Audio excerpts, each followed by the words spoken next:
It is April 1st tomorrow, the day most people, individuals and businesses, have to pay their rent. And if you've got no money coming in, you are in trouble. There are some government measures to help. Ontario, for example, has given landlords a 6-month deferral on mortgages and has frozen rents and halted evictions. Mike Drolet looks at what else is being done to keep people and companies in place. With an LGFG suit. LGFG Fashion House's business is all about personal touch. But in a pandemic, bespoke suits are the first to go. We saw about 480 appointments fall off the calendar in 1 week. Founded in Calgary, they're now global, operating in 20 countries. With income dried up, they're now trying to save jobs by offloading physical office space. There are a couple offices, obviously, that we are basically just trying to buy ourselves out of. But right now, the landlords are not very complicit because they're having a hard time. Business throughout Canada is suffering, and the accompanying layoffs have left many individuals and businesses struggling to make rent. And while some landlords have agreed to deferred payments, one of the largest in the country, Smart Centres, told tenants in an email sent last week, obtained by Global News, that rent relief requests are premature and that they respectfully request the tenant honor its lease. Smart Centres says it is deferring payments on a case-by-case basis, and that email no longer applies. It was eons ago in the scheme of this situation. We want them to be in business when this is over. We all want them to be. They are in a lot of ways, the heart and soul of our communities. It should be noted that Smart Centres isn't the bad guy here. They too have bills to pay. So who has to shoulder this financial burden? Is it the banks, the landlords, the tenants, or even the government bailing them all out? France has taken the most aggressive approach out there by suspending rent and utility payments for small businesses, which economists say will set them up for eventually recovering faster than other countries. So what model should Canada adopt?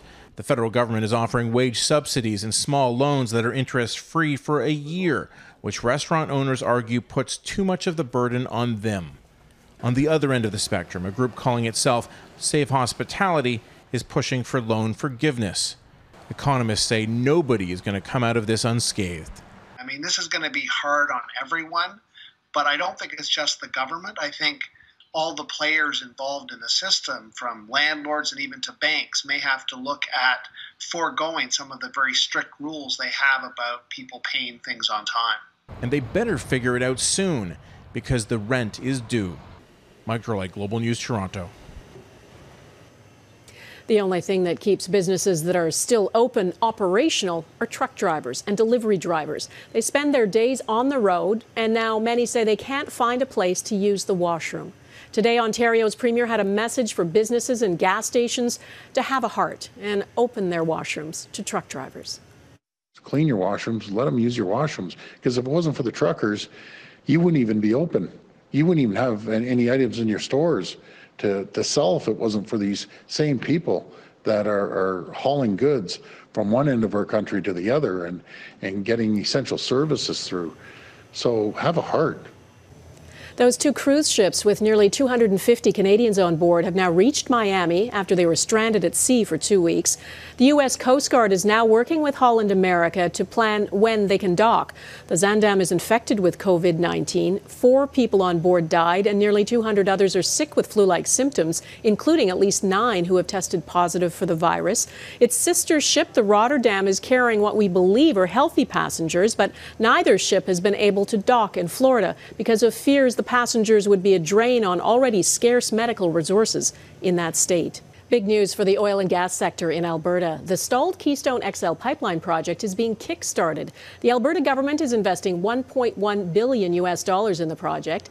TC Energy, formerly TransCanada, says that will cover costs of construction for this year.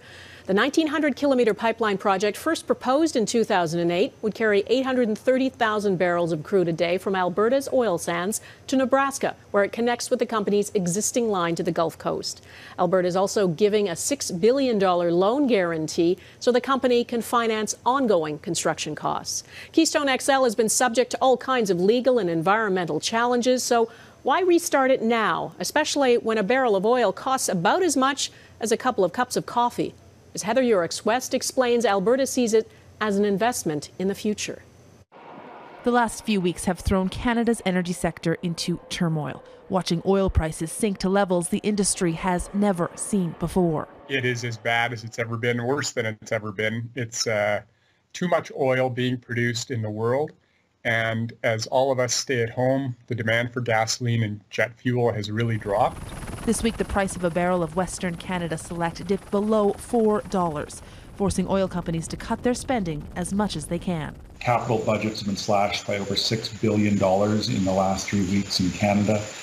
We're seeing a pullback on anything that companies can do to maintain cash flow for the time being.